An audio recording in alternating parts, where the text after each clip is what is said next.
ではこれからめぐみんのボードの解説を始めていこうと思います。イエーイまずこのよくわかんないこのシステムを1から順番にインから順番に説明してもらおうと思いますので、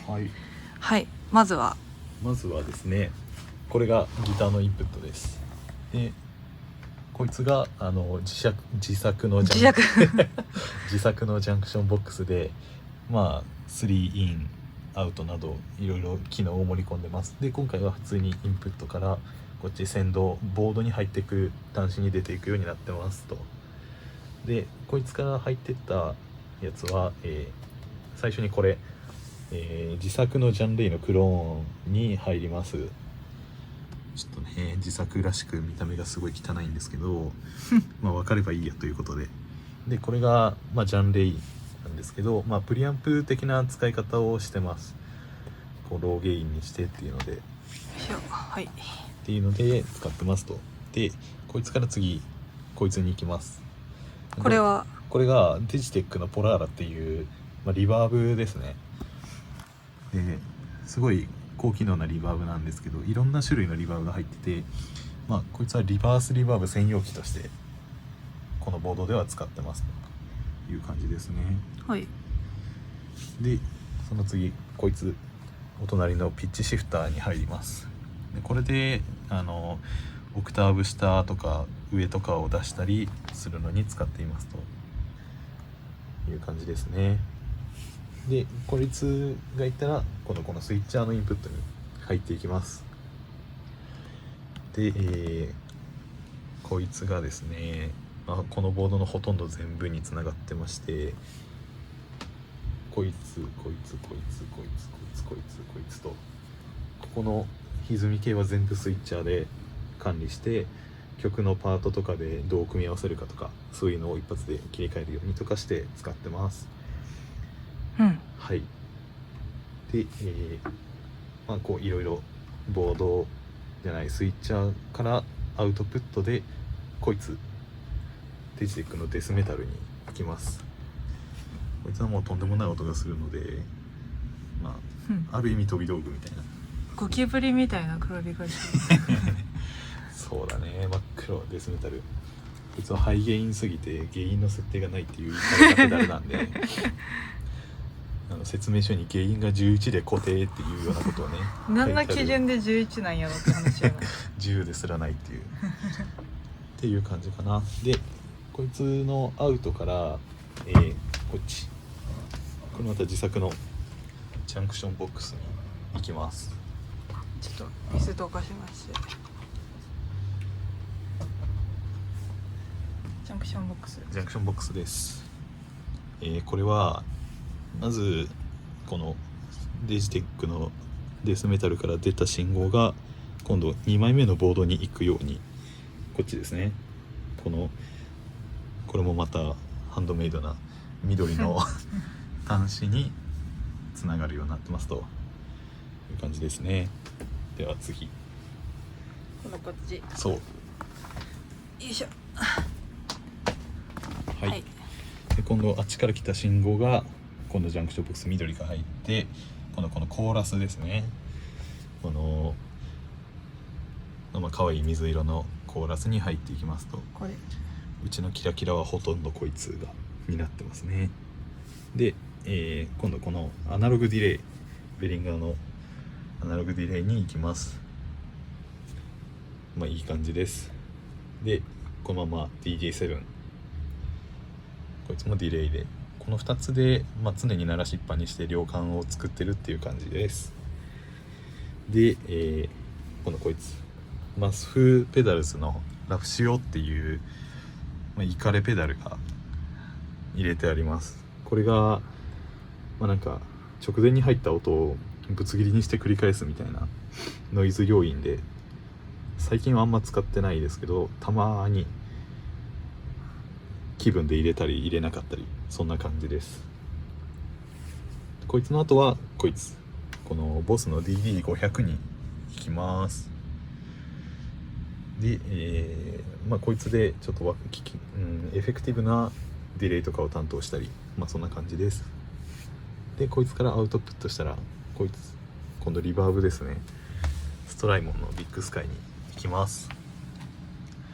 うちのリバーブはほぼこいつが担ってます。ほぼってか全部じゃね。全部だね。こいつの中に入ってるいろんなリバーブを使いまくってうちの量感を出してるので、うちの音を出したければこれ買えば解決って感じではあります。リバーブってこれしかないよね。そうだね、最初のポラーあ、そうかそうかそうか。ぐらいかな。まあでも曲では使ってないもんね。そうだね、あいつはもうノイズとか飛び道具要因だか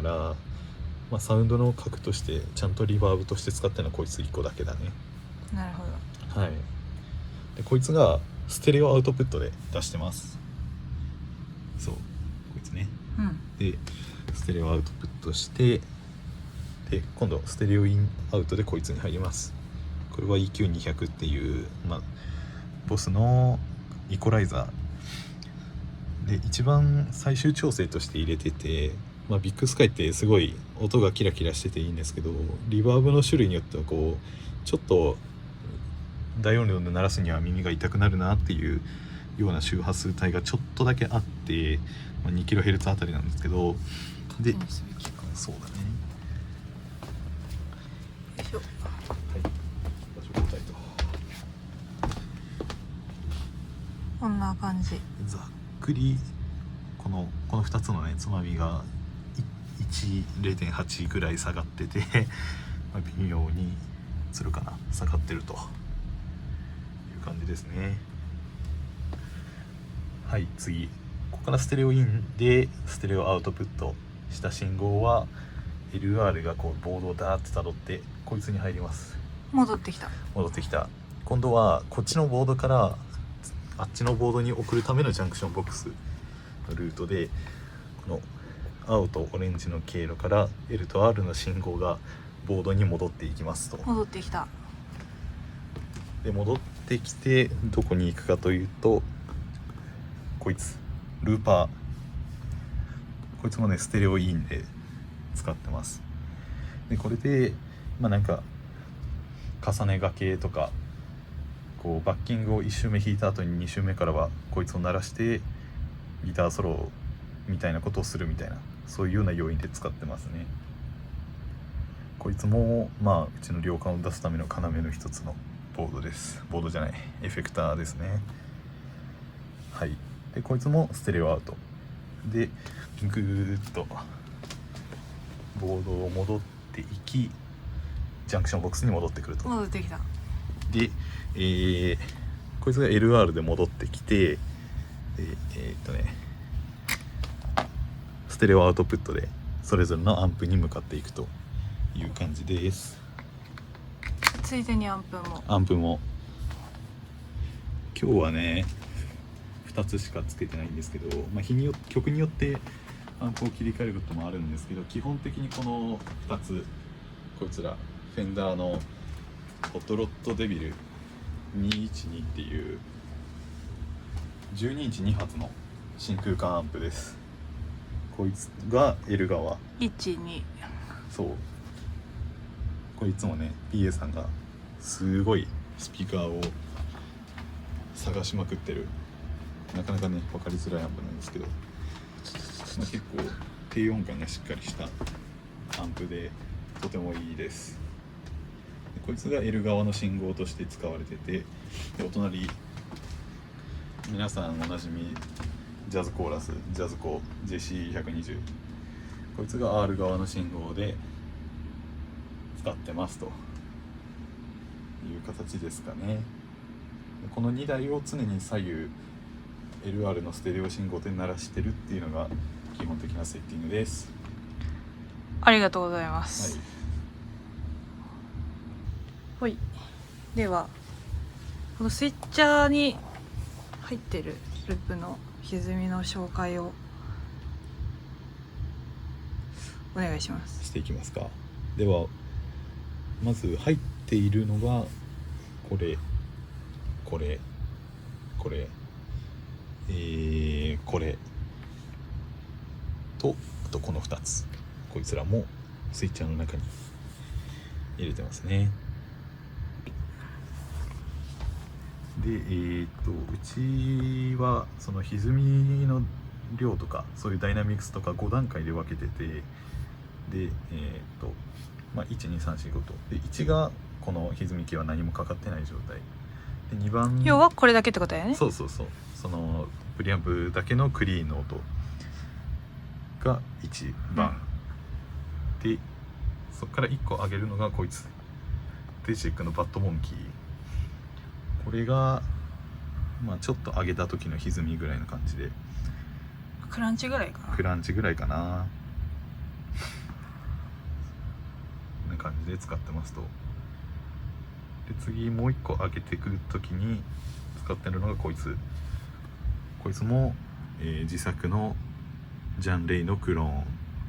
ジャンレイ2個仕様っていう超贅沢ボードなんですけどこっちは結構歪み量上げ目で使ってて、プリアンプの方はこんぐらい、で、こっちだと12時ぐらいということで、こっちはなんかちゃんと歪みとして使ってるっていう感じですね。でこっからさらに上げていくのがこいつ、超プレミアム化してしまっている OCD、フラトーンがなくなってすぐに買ったのでめっちゃ安く買えたっていう思い出があります。こいつも、さらに上の歪みという形で使ってますね。他と違って結構柔らかめに響くんで結構気持ちいい感じですね。トーンマックスだよね。トーンマックスちょっとね、うちの用途だとねトーンマックスじゃないとね音がこもりすぎちゃうんで、多分 OCD 的にはだいぶ変わった使い方はしてると思うんですけど、とてもいい音がしますね。次、うちでドカンとファズを響かせる時の対バンした演者さんに肝ってずっと言われるこの2段、本当に2段のマークこれは何が起きてるかと言いますとですね、まずこっち、弁当箱、デカ箱など言われるビッグマフパイ、すごい両端フルテンなんだね。ほぼそう初めて知った。これが一番気持ちいいのであまりにもでかすぎる時はちょっと適宜調整したりはするけど、基本こんなもんかな。ほぼマックスでトーンは12時ぐらいから若干上げたり上げなかったり日によってって感じかな。でこいつのアウトプットがスイッチャーに戻るのではなく、この上にいるグリーンロシアンマフの方のインプットに入りますと、こうか。でこいつはなんか単音でぶっとい音を出したい時にのみ直接踏んで爆音を出そうというエフェクターですね。でこっちのビッグマフパイデカ箱の方は基本コードストロークとかそういう用途かな。ほとんどこいつがもう爆裂飛び道具みたいなぐらいで使ってますというので、スイッチャーに戻ると、そんな感じですね。これはこいつらはうちでいうこのなんていうかな、エフェクターの常に使っているというわけではない、特定の曲でしか使わない人たちです。まずこっち常用の太一だったかな、全ドライブのコピーモデルらしいです。結構なんかそれっぽい音はします。でこいつを他のエフェクターのブースターとして前段に挟むブースターとして使っていて、うちでいうとこの蜃気楼とか祝祭とかでのみ使ってます。こいつを単品で鳴らすことがあんまないんで、こいつそのものの音が鳴ってるっていう感じはないですね。で次こいつコーラス、これは神谷から借りてる一番高価のでかいエフェクターという感じでいやこれもやろそうやね結構借り物は多いんですけどね、うち空間系はねちょいちょい、そうだねいや安いエフェクターは結構貸してる1万円前後の安エフェクターはね私のなんか借り物だったり貸し物が多いです、これがアリオンのステレオコーラスのなんかモッド品らしいんですけど、いろいろなんか形感無視してフットスイッチがついてたりとか、やばいよね。なかなかいかちいモッド変更って感じで、これは何で使ったかな、蜃気楼とオレンジかな。そうね、オレンジ使ってたかな。オレンジが一番多分分かりやすいかもね。でこれがね羊文学の塩塚萌香が使ってるらしいという、使ってるから持ってるんだっけ。もらったもらったタミヤももらったようで、私はちょっとこいつの存在が、ああそうかそうか、うん、このカスタムオーディオジャパン CAJ の DCDC ステーション2っていうやつなんですけど、豪華二段重ね、そう豪華二段重ねDCDCDCDC ステーション2まあね、多分ね良くないとは思うんですけどしょうがないですね。ちなみに私のベースのボードも DCDC ステーション2です。私は1段、1は2段と、このボードね物がいっぱいあるんで1個じゃ足りないんで、でも2個横に並べる隙間もないので縦に重ねるっていう。配線やばいもんね。配線やばいね。ちょっとまとめたいんですけどまだ入れ替わるかなと思ってあんまりこのまんまで来てますって感じ。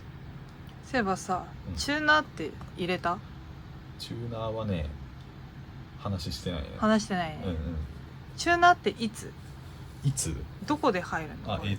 チューナーはねこのスイッチャーの端子にチューナーアウトっていう端子があって、へえ。そいつどっかにあるんですけど、これかな、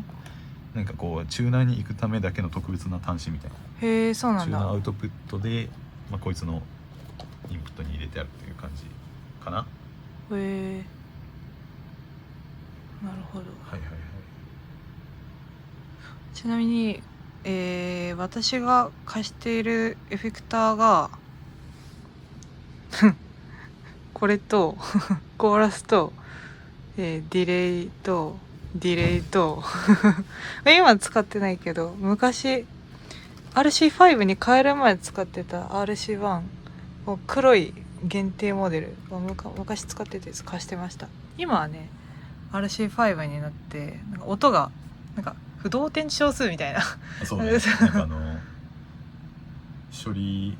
する音質がめちゃくちゃ良くなったっていう。そうなので私が帰ろうっつってすごい怒ってたら買ってくれたやつです。実際めっちゃ音良くなったしね。そう音は本当にね良くなった。やっぱ録音感が全然なくなったなって思う。いやでもこいつを増設しようとしててループステーション2個じゃなくて2ちゃん3ちゃんぐらいの RC500 かな、500やっけに変えたいなーっていうのをずっと喋ってます。リバーブありなしとかでやったりとか普通に2ダブしたい時とか